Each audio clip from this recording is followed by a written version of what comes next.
అందరికీ నమస్కారం. ఇప్పటివరకు మనం చూసిన ఈ బ్రాడ్కాస్ట్లో చూసిన ఎపిసోడ్స్ గురించి మాట్లాడుకుందాం.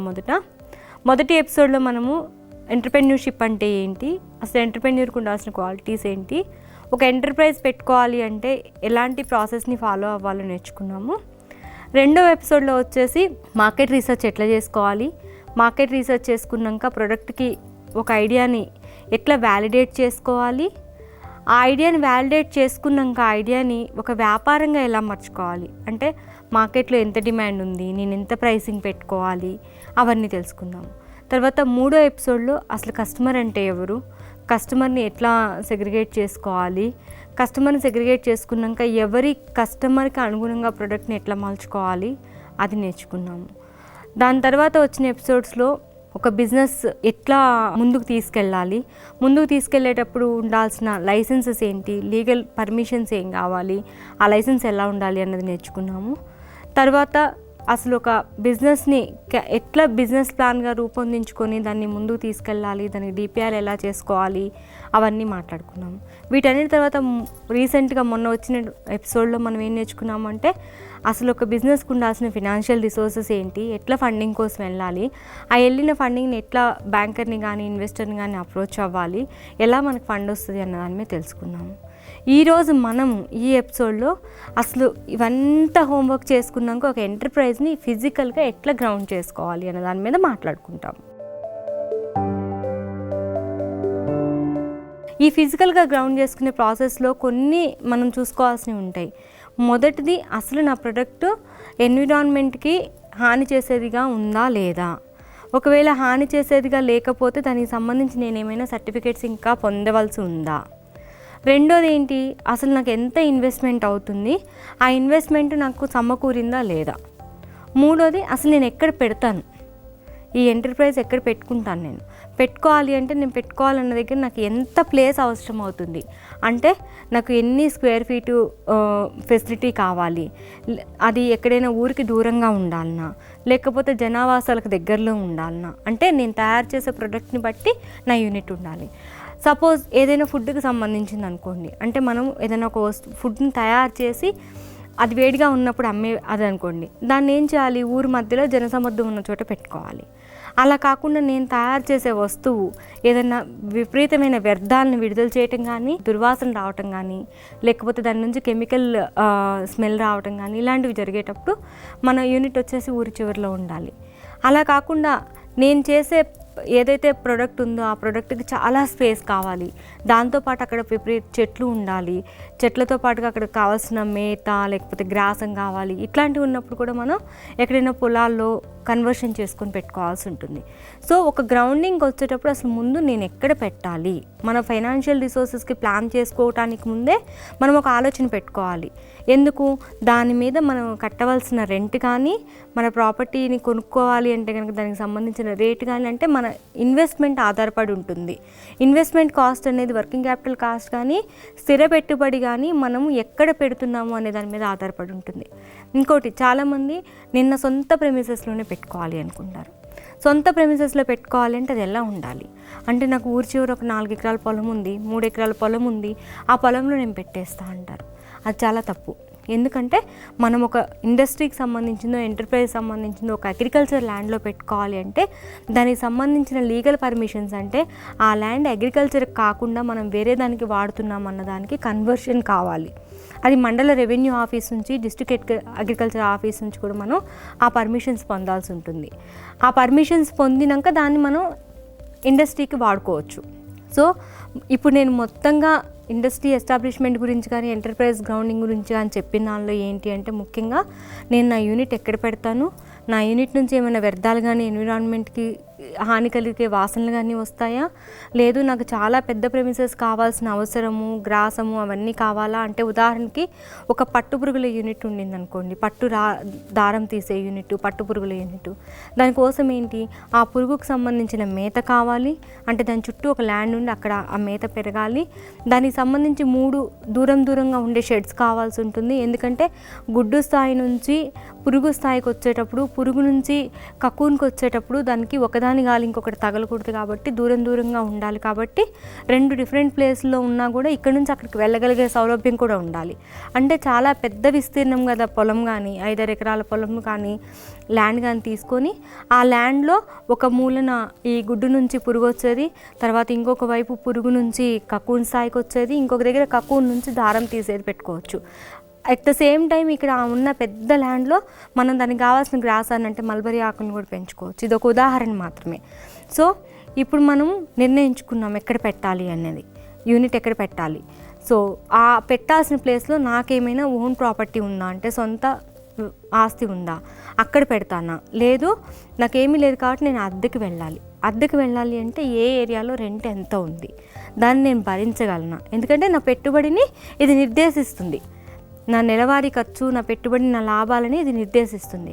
కాబట్టి ఏ ఏరియాలో అయితే నాకు అందుబాటులో రెంట్లు ఉన్నాయి, ఎక్కడైతే ఆ రెంట్ అందుబాటులో ఉంటుందో అక్కడ నేను పెట్టుకోగలను. ఇంకొక విషయం, సొంత ప్రాపర్టీ ఉన్న వాళ్ళు కూడా నా ఆదాయం 10-12 వేలు వచ్చేసి నేను ప్రాపర్టీ రెంట్కి ఇచ్చుకుంటే ఒక 30-40 వేలు వచ్చే అవకాశం ఉన్నప్పుడు వాళ్ళని ఖాళీ చేయించి నేను అక్కడ పెడితే నాకు వచ్చే ఆదాయం 10-12 వేలు, నేను అక్కడ ఒక ఇన్కమ్ లాస్ అవుతాను. కాబట్టి ఏం చేయాలి, నేను నా ఆదాయానికి తగ్గట్టు ఎక్కడైనా రెంట్కి తీసుకొని ఈ ఇన్కమ్ ఏదైతే నాకు వేరే రెంట్ ద్వారా వస్తుందో దాన్ని కూడా నా వ్యాపారానికి వాడుకోవచ్చు. ఇది ఒక సలహా మాత్రమే, అదంతా మీ చేతుల్లో ఉంటుంది. తర్వాత ఇప్పుడు మనం రెంట్కి చూసుకున్నాము, దాన్ని చూసుకున్నప్పుడు మనం ఏం చేయాలి, ఎవరి దగ్గర అయితే మనం రెంట్కి తీసుకుంటున్నామో వాళ్ళకి సంబంధించి వాళ్ళకి నేను పలానా ఎంటర్ప్రైజ్ పెట్టుకుంటున్నాను ఇక్కడ, నాకు మీరు అగ్రిమెంట్ చేయండి. సో అగ్రిమెంట్ మామూలుగా అయితే 11 months ఉంటుంది. కానీ మనం ఏదైనా ఫినాన్షియల్ ఇన్స్టిట్యూషన్కి వెళ్ళాలి, లోన్ తెచ్చుకోవాలి అనుకున్నప్పుడు ఏం జరుగుతుందంటే లోన్ పీరియడ్కి సంబంధించిన రెంట్ అగ్రిమెంట్ అడుగుతారు బ్యాంక్ వాళ్ళు. అప్పుడు ఏం చేయాలి, ముందుగానే మనం ఎవరి దగ్గర అయితే రెంట్కి తీసుకుంటున్నామో వాళ్ళకి ఈ విషయాన్ని చెప్పి ప్రతి సంవత్సరం ఇంత ఇంక్రీజ్ చేసుకుంటాను రెంటు, అంటే 10%, 15% ఇంత ఇంక్రీజ్ చేసుకుంటాను. నేను ఒక 2-3 నెలల నోటీస్తో, ఒకవేళ ఖాళీ చేయదలుచుకుంటే 2-3 నెలల నోటీస్తో ఖాళీ చేస్తాను అని చెప్పేసి క్లియర్గా చెప్పేసి తీసుకున్నప్పుడు రిస్క్ అనేది తక్కువ ఉంటుంది. ఎందుకు రిస్క్ తక్కువ ఉంటుంది అంటే మామూలుగా ఏం చెప్పకుండా మేము దీన్ని కమర్షియల్గా వాడుకుంటాము అని చెప్పేసి ఎవరి దగ్గరైనా మనం రెంట్కి తీసుకున్నప్పుడు ఏం జరుగుతుంది అంటే వాళ్ళు మనం చేసే యాక్టివిటీ కానీ, మనం తర్వాత రెంట్ డీడ్ లోన్ పీరియడ్కి ఇమ్మన్నప్పుడు కానీ, మనం ఒకవేళ పెంచడానికి వాళ్ళు పెంచమన్నంత పెంచకపోతే, అంటే ఆ ఏరియాలో సడన్గా డిమాండ్ పెరిగిపోవచ్చు, వాళ్ళు ఒక్కసారి 20%, 30% అడుగుతుండొచ్చు. అప్పుడు మనకి ఇమ్మీడియట్గా అక్కడ నుంచి ఆ ప్రెమిసెస్ షిఫ్ట్ చేసుకోవాలంటే చాలా బిజినెస్ లాస్ అవుతుంది. కాబట్టి ముందుగానే కూలంకుషంగా, అంటే ఏంటి, నేను ఈ సంవత్సరానికి ఎంత రెంట్ ఇవ్వగలను నెలకి, ఆ నెలకి రెంట్ ఇచ్చినాక మళ్ళీ నేను ఎన్ని సంవత్సరాలకు ఒకసారి ఎంత పర్సంటేజ్ పెంచగలను, ఒకవేళ నేను బ్యాంక్ లోన్కి వెళ్తే కనుక వీళ్ళు ఎన్ని సంవత్సరాలు నాకు రెంట్ అగ్రిమెంట్ ఇవ్వాలి, ఇవన్నీ క్లియర్గా చెప్పుకోవాలి. లేకపోతే బ్యాంక్ లోన్కి వచ్చినప్పుడు నాకు 5 years రెంట్ అగ్రిమెంట్ చేయమనగానే వాళ్ళు ఏమనుకుంటారు అంటే వీళ్ళు ఏదో చేస్తున్నారు మా ప్రాపర్టీతో, వీళ్ళు సడన్గా 5 సంవత్సరాలు ఎందుకు అడిగారు, అమ్మో బ్యాంక్ వాళ్ళకి అడిగితే కనుక బ్యాంక్ వాళ్ళు మాకేమన్నా ఇన్కమ్ ట్యాక్స్ వేస్తారేమో, అంత అవగాహన లేమితో ఏమవుతుందంటే మనం చేసే పని ఆగిపోతుంది, ఆటంకం జరుగుతుంది. సో రెంట్ డీడ్ కరెక్ట్గా చేసుకొని మనం ఆ ప్రెమిసెస్లో పెట్టుకోవాలి. రెండోది, రెంట్ డీడ్ వచ్చింది, మరి మనం ఒక ఎంటర్ప్రైజ్ నడుపుతున్నాం, అక్కడ డొమెస్టిక్ ఎలక్ట్రిసిటీ కనెక్షన్ ఉంటుండొచ్చు. అప్పుడు ఏం చేయాలి, ఇమ్మీడియట్గా దగ్గరలో ఎలక్ట్రిసిటీ ఆఫీస్ కానీ సబ్ ఆఫీస్ కానీ కాంటాక్ట్ చేసి ఇది ఏదైతే మనము రెంట్ డీడ్ చేసుకున్న ప్రాపర్టీ కానీ మన ఓన్ ప్రాపర్టీ కానీ ఉందో ఎంటర్ప్రైజ్ పెట్టినది దాన్ని కమర్షియల్ కనెక్షన్గా కన్వర్ట్ చేయించుకోవాలి. కమర్షియల్ కనెక్షన్గా కన్వర్ట్ చేయించుకోకపోతే ఏమవుతుందంటే ఫ్యూచర్లో మన యూనిట్ కనుక ఎలక్ట్రిసిటీ మీద బాగా డిపెండ్ అయ్యి ఎక్కువ బిల్లులు వచ్చేటప్పుడు ఏమవుతుంది అంటే మనకి కావాల్సిన ఎలక్ట్రిసిటీ సబ్సిడీలు కానీ ఎలక్ట్రిసిటీ రిబేట్స్ కానీ ఏమీ రావు. దాంతోపాటుగా డొమెస్టిక్ కనెక్షన్ని కమర్షియల్గా వాడటం కూడా నేరం అవుతుంది. కాబట్టి ముందుగా ఆ కనెక్షన్ దేని బేసిస్లో ఉంది, నాకు ఎంత మెగావాట్స్ పవర్ యూజ్ అవుతుంది, దాన్ని బట్టి ఎలక్ట్రిసిటీ ఆఫీస్లో ఒక అప్లికేషన్ ఇచ్చేసుకోవాలి. ఇలా కాకుండా మీరు ఏదైనా ఇండస్ట్రియల్ ఏరియాలో పెట్టుకొని ఉంటే కనుక ఇలాంటి ప్రాబ్లం ఏమి ఉండదు. ఇండస్ట్రియల్ ఏరియాలో ఉండే కరెంట్ కనెక్షన్స్ అన్నీ కూడా, అంటే ఎలక్ట్రిసిటీ కనెక్షన్స్ అన్నీ కూడా ఈ నియమ నిబంధనలకు అనుసరించి ఉంటాయి కాబట్టి మనకు ప్రాబ్లం ఉండదు. కాబట్టి ఎవరైనా ఒక ఎంటర్ప్రైజ్ని కౌంట్ చేసుకునేటప్పుడు దగ్గరలో ఏదేది ఇండస్ట్రీస్ ఏరియాలు ఉన్నాయి వాటిలో పెట్టుకుంటే నాకేమైనా వర్క్ అవుద్దా అని కూడా ఒకసారి రివ్యూ చేసుకోవాల్సిన అవసరం ఉంటుంది. అక్కడ కూడా మనం రెంట్కి తీసుకోవాలంటే రెంట్కి, లేకపోతే దాన్ని ఎక్వైర్ చేసుకోవాలంటే ఎక్వైర్ చేసుకునే ప్లాన్ కూడా చేసుకోవచ్చు. సో ఇప్పుడు ఎలక్ట్రిసిటీ గురించి తెలుసుకున్నాము. ఎలక్ట్రిసిటీ గురించి తెలుసుకున్నాక నెక్స్ట్ కావాల్సింది ఏంటి, డ్రైనేజ్ సీవరేజ్ కనెక్షన్ పర్మిషన్స్ అనమాట. ఒక ఎంటర్ప్రైజ్ ఎంటర్ప్రైజ్ పెట్టినప్పుడు మనం వాటర్ చాలా వాడతాము. ఆ వాటర్ వాడినప్పుడు దాన్ని వదిలినప్పుడు అది ఎక్కడికి వెళ్ళి కలుస్తుంది, అది జనావాసాల్లోకి వెళ్ళిపోతుందా, లేకపోతే దానికి ప్రాపర్ డ్రైనేజ్ సివరేజ్ కనెక్షన్ ఉందా. మామూలుగా ఏంటంటే ఏదైనా పర్మిషన్ ఇవ్వాలన్నా, బ్యాంక్ లోన్ కావాలన్నా, సబ్సిడీ కావాలన్నా మొదట చూసేది వీటికి ఎలాంటి పర్మిషన్స్ ఉన్నాయి, వీళ్ళు వాడే ఎలక్ట్రిసిటీ అథెంటికేటెడా, వీళ్ళకి డ్రైనేజ్ సివరేజ్ కనెక్షన్ ఉందా, మురుగునీరు ఎక్కడికి వెళ్ళిపోతుంది, ఇవన్నీ చూస్తారనమాట. సో అప్పుడు ఏంటి అంటే మొదటగా మనం గ్రామంలో పెడితే గ్రామ పంచాయతీ నుంచి కానీ, మున్సిపాలిటీలో పెడితే మున్సిపాలిటీ నుంచి కానీ నో అబ్జెక్షన్ సర్టిఫికేట్ కానీ, లేకపోతే డ్రైనేజ్ సివరేజ్ కనెక్షన్ ఉందన్న అప్రూవల్ కాపీ కానీ మనం తీసుకోవాల్సి ఉంటుంది ఆ ఏరియాకి.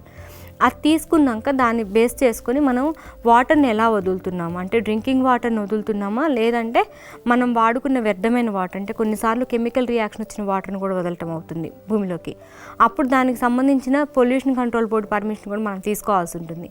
అంటే సపోజ్ ఒక ఉదాహరణకి ఒక బట్ట అద్దకం వేసేది, అంటే క్లాత్ మీద ప్రింట్ వేసేది. ఆ ప్రింట్ వేసే ఇండస్ట్రీలో ఏమవుతుందంటే ఈ రంగుల వ్యర్థాలన్నీ వాటర్లో కలిసి వెళ్ళినప్పుడు అక్కడ కంటామినేషన్ అయ్యే అవకాశం ఉంటుంది. అందుకే వీటిని ఏం చేస్తారంటే ఊరి చివర పెట్టడం కానీ, లేకపోతే పొల్యూషన్ కంట్రోల్ బోర్డు యొక్క స్పెషల్ పర్మిషన్తో వీళ్ళు స్పెషల్ పైప్ లైన్తో దూరంగా కలపడం కానీ చేయాల్సి ఉంటుంది. వీటిని జనావాసాల మధ్యలో వదిలితే ఏమవుతుందంటే స్లోగా వాళ్ళు పీల్చే గాలి తర్వాత వాళ్ళకి వచ్చే వాటర్లో కలిసి జనాలకి హెల్త్ ప్రాబ్లమ్స్ వచ్చే ఇష్యూస్ ఉంటాయి. కాబట్టి మనకి మళ్ళీ ఫ్యూచర్లో మన ఇండస్ట్రీ నడుపుకోవడానికి ప్రాబ్లం అవుతుంది. నాలుగోది ఏంటి, పొల్యూషన్ కంట్రోల్ బోర్డ్ పర్మిషన్స్. అంటే నేను రన్ చేసే ఇండస్ట్రీ ఒకవేళ పొల్యూషన్ రిలీజ్ చేసేదిగా ఉందా, రిలీజ్ చేయకపోయినా కూడా చాలా సమయాల్లో ఏం జరుగుతుంది అంటే ఏదైనా సబ్సిడీకి వెళ్ళాలన్నా లేకపోతే ఇండస్ట్రీ పర్మిషన్స్ తెచ్చుకోవాలన్నా పొల్యూషన్ కంట్రోల్ బోర్డ్ నుంచి 2 రకాల పర్మిషన్స్ ఉంటాయి. ఒకటి నో అబ్జెక్షన్ సర్టిఫికేట్, అంటే ఈ ఇండస్ట్రీ ఏ పొల్యూషన్ని రిలీజ్ చేయదనే సర్టిఫికేషన్ ఇస్తారు. రెండోది ఏంటి అంటే ఈ పొల్యూషన్ కంట్రోల్ బోర్డులో ఏ స్టేజ్లో ఇది పొల్యూషన్ రిలీజ్ చేస్తుంది అని చెప్పేసి ఒక సర్టిఫికేషన్ ఉంటుంది.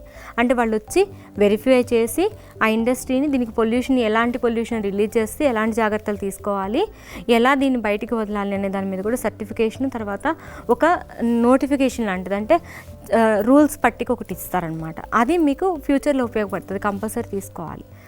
చాలామంది ఎంటర్ప్రైజ్ పెట్టేటప్పుడు ఏమనుకుంటామంటే నేను నా పని చేసుకుంటున్నాను, శాలరీస్ ఇస్తున్నాను, నేను ఇన్వెస్ట్మెంట్ తెచ్చుకున్నాను, నాకు వడ్డీ కడుతున్నాను, నేను ఇన్ని పర్మిషన్స్ ఎందుకు తెచ్చుకోవాలి, నేను స్టార్టే చేయకపోండి అంటారు. అంటే ఇప్పటిదాకా లీగల్ శాంక్షన్స్ ఇవన్నీ మాట్లాడుకున్నాం కదా, ఇప్పుడు మళ్ళీ ఇన్ని అంటున్నాం కాబట్టి ఇంత రిస్క్ ఉంటే నేను స్టార్టే చేయను అనుకుంటారు. అంటే మనం ఏదైనా ఒకటి ఎస్టాబ్లిష్ చేయాలనుకున్నప్పుడు చట్టబద్ధమైన పర్మిషన్స్ అనేవి చాలా ఎసెన్షియల్. రేపు పొద్దున ఏదైనా జరుగుతుంది, ఏదైనా జరిగినప్పుడు ఈ ఇండస్ట్రీకి పర్మిషన్స్ ఉన్నాయా లేకపోతే ఏమైనా క్రిమినల్ యాక్షన్ తీసుకోవాలా అని ఎవరైనా చూసినప్పుడు ఇన్ని పర్మిషన్స్తో ఉన్న యూనిట్ వరకు దాన్ని ప్రమాదం అనే దృష్టితో చూస్తారు తప్పితే కావాలని చేసిన దానిగా చూడరు. కాబట్టి అది మనకు ఒక సేఫ్టీ నెట్ అనమాట, ఒక సేఫ్గా మనల్ని రక్షిస్తే ఇవన్నీ ఫాలో అయితే. ఇనిషియల్గా ఏంటి అంటే వీటన్నిటిని ఫాలో అవటానికి మనం కొంచెం ఖర్చు అవుతుంది. ఆ ఖర్చు అయినా కూడా అది ఏంటి అంటే మనం చేసే పని మనకు వచ్చే లాభాలతో పోల్చుకుంటే ఏంటి అంటే ఈ ఖర్చు మనకి కంపల్సరీ ఇన్వెస్ట్మెంట్ అని మనం అనుకొని ముందుకెళ్ళాలి. ఇంకా లాస్ట్కి మిగిలింది ఏంటి, ఫిజికల్గా నేను నా ఇండస్ట్రీ పెట్టుకునేటప్పుడు ఏంటి, నాకు ఒక 5000 SFT కావాలా, 500 SFT కావాలా, ఎంత కావాలి, ఆ తెచ్చిన దాన్ని నేను ఎట్లా యూజ్ చేసుకుంటా, ఏంటి ఆ ఉన్న ఫెసిలిటీని ఆ ఉన్న స్థలాన్ని ఎట్లా వాడుకుంటా. సపోజ్ నేను పెట్టే మిషనరీ ఒక 200 అడుగులను ఆక్రమిస్తుంది, అది ఎల్ షేప్లో ఉంది, దాన్ని ఎట్లా ప్లేస్ చేస్తా. లేదు ఇంకొక రకమైన మిషనరీ నా రూమ్ మొత్తానికి అసలు ఎంట్రీ చేయడానికే పగలు కొట్టుకొని లోపల రావాలి, దాన్ని ఎట్లా ప్లేస్ చేయాలి. అంటే ఏం చేయాలి, ఫస్టే మనం ఎంటర్ప్రైజ్ పెట్టాలనుకున్నప్పుడు మన దగ్గర ఏం మిషనరీ కొనాలనే డీటెయిల్స్ ఉంటాయి, దానికి ఎంత స్పేస్ పడుతుంది అని ఉంటుంది, తర్వాత మనుషులు తిరగటానికి ఎంత కావాలి, ఇవన్నీ కూడా పరిగణనలో తీసుకొని ఆ ఎల్ షేప్ పట్టేంత అంటే పొడవు ఎక్కువైనా ఉండాలి, లేకపోతే పొడవు వెడల్పు సరైన నిష్పత్తిలో ఉండే ఫెసిలిటీని మనం చూసుకొని ఆ మిషనరీ తెచ్చుకోవాలి. చాలాసార్లు ఏం జరుగుతుంది, నేను ఇవాళ ఇండస్ట్రీ పెట్టి 5 నెలలు 6 నెలలు అయింది, నా మిషనరీ పట్టట్లేదు, లోపల జనం తిరగలేకపోతున్నారు, నేను వేరే దగ్గరికి వెళ్తా అంటాం. అప్పుడు ఏం జరుగుతుంది, నేను షిఫ్టింగ్ అయ్యే ఖర్చు, తర్వాత మళ్ళీ ఇంకొక దగ్గరికి వెళ్ళి రెంట్ డీడ్ చేసుకోవాలి, మళ్ళీ అడ్వాన్స్ పే చేయాలి. ఈ షిఫ్టింగ్ ప్రాసెస్లో చాలా బిజినెస్ లాస్ అవుతాము, వారం రోజులు 10 రోజులు మన ప్రొడక్షన్ ఆగిపోతుంది. సో వీటన్నిటిని పరిగణనలో తీసుకొని ఏంటి, మొదటనే ఎక్కువైనా తక్కువైనా ఆ ప్లేస్ మనకి ఎట్లా యాక్సెసిబుల్ ఉంది అన్న చూసుకొని మనం చేసుకోవాలి. అది తీసుకున్నాక దాన్ని మెషినరీ పెట్టుకునేటప్పుడు కూడా ఎలిజిబిలిటీ ఉన్న వెండర్స్తో, అంటే ఆ అసెంబుల్ చేసేవాళ్ళు కానీ వాళ్ళు కూడా కొంచెం ఎక్స్పర్ట్స్ అయి ఉండాలి. అంటే ఎలక్ట్రిసిటీ కనెక్షన్స్ ఎక్కడ ఇవ్వాలి ఆ మిషనరీ ఆపరేషన్కి, తర్వాత దానికి వచ్చే వేస్ట్ని ఎటువైపుకి వదలాలి, ఏమైనా గోడల్లో ఎలక్ట్రిసిటీ ఎక్స్ట్రా బోర్డులు పెట్టి లేకపోతే బయటకు వెళ్ళటానికి ఏమైనా చిన్న హోల్స్ చేసి పైపులు లాంటివి పెట్టాలన్నా, పెట్టినాక వాటిని బయటికి పొగ పోకుండా వేరే పైపు ద్వారా ఎలా వదలాలి, ఇలాంటివన్నీ కూడా మనం ముందే తెలుసుకొని వెళ్ళాలి. ఎందుకు అంటే ఒక ఓనర్ మనకు ఒక ప్రెమిసెస్ ఇచ్చినప్పుడు వాళ్ళు కొన్ని అగ్రిమెంట్లో పొందుపరుస్తారు, ఏమని, ఈ గోడ పగలగొట్టాలంటే నా పర్మిషన్ తీసుకోవాలి, గోడకు మేక్ కొట్టాలంటే నా పర్మిషన్ తీసుకోవాలి అని. సో మనం ముందే నేను పెట్టబోయే యూనిట్ ఇట్లాంటిది, ఈ గోడకి ఇన్ని హోల్స్ పట్టాల్సి వస్తుంది, ఇక్కడ పైపులు పెడతాము, సో ఈ పక్కన వాళ్ళతో అబ్జెక్షన్ రాకుండా ఉండాలి, అంటే ఇండస్ట్రియల్ ఏరియాలో తీసుకుంటున్నామా డొమెస్టిక్ ఏరియాలో తీసుకుంటే కనుక పరిస్థితి ఎలా ఉంటుంది, అందరు గొడవ చేసి మనల్ని వెళ్ళిపోమంటారా, ఇవన్నీ పరిగణనలో తీసుకొని ఆ ప్లేస్ని మనకు అనుగుణంగా తీర్చిదిద్దుకొని మిషనరీ ప్లేస్ చేసుకోవాలి. ఇప్పుడు మిషనరీ ప్లేస్ చేసుకున్నాము, ఇంకా ముందుకు ఎలా వెళ్ళాలి అంటే నా దగ్గర ఎవరు కస్టమర్స్ అనుకున్నాము, వీళ్ళు ఎవరి దగ్గర నుంచి నా దగ్గర పర్చేజ్ ఆర్డర్స్ ఉన్నాయి, నేను ఇప్పుడు ఎంతమందిని పెట్టుకోవాలి, అంటే ఇప్పుడు నేను ఉన్న ప్లేస్లో వర్కర్స్ వచ్చి వెళ్ళటానికి అనువుగా ఉందా లేదా, రోడ్డుకి ఎంత దూరంలో ఉంది, దగ్గరలో బస్ స్టాప్లు ఉన్నాయా, వాళ్ళకి ఆటోలు వెళ్ళటానికి రావడానికి సౌలభ్యం ఉందా, ఇవన్నీ చూసుకొని మనం ఆ ఏరియాలో వర్కర్స్ని మాట్లాడుకోవడానికి వెళ్ళి నాకు స్కిల్డ్ లేబర్ కావాలా, లేకపోతే ఎవరినైనా తెచ్చి నేను పని నేర్పించుకొని పని ముందుకు నడిపించుకోగలనా. స్కిల్డ్ లేబర్ అంటే ఏంటి, వాళ్ళకి ఐటీఐయో పాలిటెక్నికో లేకపోతే ఇంజనీరింగ్ క్వాలిఫికేషనో ఉండి ఆ మిషనరీ వాళ్ళు మాత్రమే ఆపరేట్ చేయగలరు, ఈ పని వాళ్ళు మాత్రమే చేయగలరు అనేది. అన్స్కిల్ లేబర్ అంటే నేను చేసేది చూసి నేను చేయమన్న పని చేసి నా చేతికి ఇస్తే నేను చేసుకునేది. సో వీళ్ళ సౌలభ్యం, వీళ్ళ అవైలబిలిటీ నాకు ఎట్లా ఉంది, వాటిని బట్టి నేను ఎలా ముందుకెళ్ళి వీళ్ళని అక్కడ హైర్ చేసుకొని పెట్టుకుంటాను అన్నది చూసుకోవాలి. తర్వాత దూరంగా నుంచి నాకు వర్కర్స్ వస్తున్నారా, వస్తే వాళ్ళకి ట్రాన్స్పోర్టేషన్ ఎట్లా, మళ్ళీ ఈవినింగ్ వాళ్ళు వెళ్ళేటప్పుడు వాళ్ళు సేఫ్టీగా వెళ్ళగలరా ఇక్కడ నుంచి, అంటే ఏమైనా చీకటి అవ్వటమో లేకపోతే ఉమెన్ ఎక్కువ పనిచేసే ఏరియాలో సేఫ్టీ లేకపోవడం జరిగేటప్పుడు అవన్నీ కూడా చూసుకొని అట్లాంటి ప్రాబ్లమ్స్ రాకుండానే సెలెక్ట్ చేసుకోవాలి ఫస్టే. అంటే లేబర్కి కూడా, అంటే మనం ఏదైతే మనం ఎంప్లాయీస్ని పెట్టుకొని లేబర్ ఫోర్స్ని అక్కడ పెట్టుకుంటామో వాళ్ళకు కూడా ఇది సౌకర్యవంతంగా ఉండేట్టు చూసుకోవాలి. వీటన్నిటితో పాటు ఇంకోటి ఏంటంటే ఉదయం నుంచి సాయంత్రం దాకా పనిచేస్తారు ఎంప్లాయీస్, 8 గంటలు 10 గంటలు పనిచేసేటప్పుడు వాళ్ళకి సంబంధించిన ఫెసిలిటీస్ ఏంటి అంటే వాష్రూమ్స్ ఉండటము, వాళ్ళు భోజనం చేయడానికి కరెక్ట్గా డైనింగ్ సదుపాయం ఉండటము, ఈ రెండు కంపల్సరీ చూసుకోవాలి. ఎందుకంటే వర్క్ ప్లేస్లో సేఫ్టీ ఎంత ఇంపార్టెంటో వాళ్ళకి సంబంధించిన సౌకర్యాలు ఉండటం కూడా అంతే ఇంపార్టెంట్. సౌకర్యాలు లేకపోతే ఏమవుతుంది, స్లోగా వాళ్ళు పనికి రావడానికి మానేసినప్పుడు మళ్ళీ మనం వేరే వర్క్ ఫోర్స్ని తెచ్చుకోవడం, ఎవరికైనా ఇవే బేసిక్ సదుపాయాలు కాబట్టి ఆ బేసిక్ సదుపాయాలు లేకపోతే మనకి ప్రాబ్లం జరుగుతుంది. ఇప్పుడు ఏంటి అంటే మనం మాట్లాడుకోబోయేది అసలు మనం రా మెటీరియల్ ఎక్కడ పెట్టుకుంటాం యూనిట్లో, మనం ఫినిష్ చేసిన ప్రోడక్ట్ ఎక్కడ స్టోర్ చేస్తాం, ఆ రెండిటికి మనం తీసుకున్న ఫెసిలిటీలో సౌకర్యం ఉందా. అంటే ఒకవేళ రా మెటీరియల్ టన్నుల్లో వచ్చేదైతే నాకు ఎంత పెద్ద గోడౌన్ ఉండాలి, ఇక్కడే స్టోర్ చేసుకుంటాను మిషనరీ ఉన్న దగ్గర, లేదా నేను వేరే దగ్గర ఒక వేర్ హౌస్ లాంటివి తీసుకొని అక్కడ రా మెటీరియల్ పెట్టుకొని ఒక గోడౌన్ లాగా రోజు నాకు కావాల్సిన ప్రొడక్షన్కి సంబంధించిన రా మెటీరియల్ యూనిట్కి తెచ్చుకుంటాను. తర్వాత నేను గూడ్ ఫినిష్ చేసినాను, అంటే నా ప్రోడక్ట్ని ప్రిపేర్ చేశాను, ప్రోడక్ట్ వచ్చింది, అవుట్పుట్ ఉంది, దాని ప్యాకేజింగ్ అయిపోయినాక దాన్ని ఎక్కడ పెట్టాలి, ఆ పెట్టాల్సింది మిషనరీతో పాటు ఇక్కడే పెట్టేద్దామా, అంటే ఒక సెగ్రిగేషను ఒక ఏమీ పద్ధతి లేకుండా పెట్టుకుంటామా కుప్పలుగా, లేదు దాన్ని ఒక దగ్గర మనం క్లియర్గా డస్ట్ పట్టకుండా ఎక్కడైనా స్టోర్ చేసుకొని మార్కెట్కి పంపిస్తామా, అంటే ఇక్కడే ఇంకొక రూమ్ అడిషనల్గా తీసుకోవాలా, నా ట్రావెల్ కాస్ట్ అదంతా కూడా నేను అవాయిడ్ చేయడానికి, లేదు వేరే దగ్గర ఎక్కడైనా పెట్టుకొని నేను ట్రాన్స్పోర్ట్కి దగ్గరలో ఉంచుకోవాలా. దీనికి సంబంధించిన 2 విషయాలు ఉంటాయి. మొదటిది ఏంటి అంటే రా మెటీరియల్ నేను ఎలాంటి ప్లేస్లో పెడితే నాకు పాడవకుండా ఉంటుంది. కొన్ని రకాల మెటీరియల్స్ ఉంటాయి, స్టిప్యులేటెడ్ టెంపరేచర్ లేకపోతే పాడైపోతాయి, అవి పెరిషబుల్స్ కావచ్చు, లేకపోతే ఏదైనా ఫినిష్డ్ గుడ్కి ఉపయోగించే రా మెటీరియల్స్ అయినా కూడా కావచ్చు. సపోజ్ ఒక పేపర్ ప్లేట్ యూనిట్ ఉంది అనుకోండి, ఆ పేపర్ ప్రొడక్ట్స్ యూనిట్లో పేపర్ని బాగా టెంపరేచర్ ఎక్కువ ఉన్న చోట కానీ, లేకపోతే ఎటు గాలి అది లేకుండా హ్యూమిడిటీ ఎక్కువ ఉన్న ప్లేస్లో పెడితే ఏమవుతుందంటే పేపర్ స్లోగా మెత్తబడిపోతుంది, ప్రొడక్ట్ తయారు చేసుకోవడానికి కావాల్సిన స్టిఫ్నెస్ ఉండదు దానిలో, అప్పుడు ఆ ప్రొడక్టు పాడైపోతుంది, రా మెటీరియల్ పాడైపోయి డ్యూయల్ లాస్ ఇన్కర్ అవుతుంది, అంటే 2 వైపులా లాస్ ఇన్కర్ అవుతుంది. అలా కాకుండా నాకు ఒక ఓపెన్ స్పేస్లో నేను పేపర్ పెట్టుకుంటాను. ఏ రోజుకు సంబంధించిన రా మెటీరియల్ అంటే ఒక వారానికి 10 రోజులకే కొనుక్కుంటాను. నెలల తరబడి దీన్ని స్టోర్ పెట్టుకోలేను అన్నప్పుడు ఏదైనా ఓపెన్ స్పేస్లో కూడా తీసుకొని పెట్టుకోవచ్చు. అలాగే ఫినిష్ అయిపోయిన ప్రోడక్ట్ని స్టోర్ చేసుకునే విధానం. సపోజ్ నేను ఒక ఫుడ్ ప్రోడక్ట్ చేశాను, బాక్స్ పెట్టాను, మొత్తం ఆ ఫుడ్ని ప్యాక్ చేసేసాను. దాన్ని ప్యాక్ చేసినాక నేను ఎట్లాగూ ట్రాన్స్పోర్ట్కి వెళ్తుందిలే నెక్స్ట్ డే అని చెప్పేసి అక్కడే పెట్టేశాను అనుకోండి, 2-3 రకాలైన పనులు జరుగుతాయి. మొదటిది ఇన్సెక్ట్స్ ఏమైనా రావటము, వాటి చుట్టూ చేరిపోవటం, చీమలు అలాంటివి. రెండోది ఏంటి అంటే టెంపరేచర్స్ ఎక్కువ ఉండి మిషనరీ ఆపరేట్ అయ్యే దగ్గర ఫుడ్ యొక్క క్వాలిటీ దెబ్బతింటాము. మూడోది ఏంటి అంటే ఫిజికల్గా డ్యామేజ్ జరగటం, అంటే ఎవరైనా స్టెప్పింగ్ చేయటం కానీ దానిపైన, లేకపోతే దాన్ని అటు ఇటు చేసే కార్యక్రమంలో ఆ ప్రోడక్ట్ యొక్క ప్యాకేజ్ చిరిగిపోవటం. అట్లా కాకుండా అసలు నేను వీటిని ఎక్కడెక్కడ పెట్టాలి, రా మెటీరియల్ రోజు యూనిట్కి తెచ్చుకోవాలంటే అది ఎక్కువ దూరం ఉంటే ట్రాన్స్పోర్టేషన్ నాకు ఎంత అవుతుంది. సో వీటిని దృష్టిలో పెట్టుకొని అసలు రా మెటీరియల్ ఉండటానికి ఒక రూము, ఫినిష్ చేసిన ప్రోడక్ట్ ఉండటానికి రూమ్ టెంపరేచర్తో సరి చూసుకున్న రూమ్ ఒకటి. అట్లా మనకు దగ్గరలో పెట్టుకుంటే ఏమవుతుందంటే ట్రాన్స్పోర్ట్ కాస్ట్ అవాయిడ్ అవుతుంది, లేబర్కి కూడా ఎఫర్ట్ తగ్గుతుంది. అంటే మనకి ఇమ్మీడియట్గా అవి బెల్ట్ మీదకి వచ్చేట్టు, మన ప్రోడక్ట్ తయారు చేసేటప్పుడు రా మెటీరియల్ ఇమ్మీడియట్గా అక్కడికి అందుబాటులో ఉండేటట్టు, తయారైపోయిన ప్రోడక్ట్ మళ్ళీ వేరే రూమ్లో ఆపోజిట్ రూమ్లో దాన్ని స్టోర్ చేసుకోవడానికి కావాల్సిన ఫ్రీజర్స్ కానీ లేకపోతే టెంపరేచర్ కంట్రోలర్స్ కానీ పెట్టుకొని స్టోర్ చేసుకోవటం, ఇట్లాంటివి చూసుకొని తీసుకోవాలి. జనరల్గా ఏం జరుగుతుంది అంటే చాలా ఇదిగా వ్యాపారం పెట్టాలి అనే తొందరలో మిషనరీ పెట్టడానికి ఉంటే చాలు అని తీసుకుంటారు చాలామంది. ఆ ఫినిష్ చేసిన ప్రోడక్ట్ని పెట్టడానికి ఫెసిలిటీ లేక దాన్ని ఎక్కడ పడితే అక్కడ పడేయటము, తర్వాత రా మెటీరియల్ ఎక్కడి నుంచో దూరం నుంచి రోజు ట్రాలీలు ఆటోలు పెట్టి తెచ్చుకోవటము, వీటి వల్ల ప్రొడక్షన్ కాస్ట్ అనేది మనకు తెలియకుండానే పెరిగిపోయి మనము మార్కెట్లో ఉన్న ప్రైస్ కంటే ఎక్కువ రేట్కి అమ్ముకోవాల్సిన పరిస్థితి ఏర్పడుతుంది.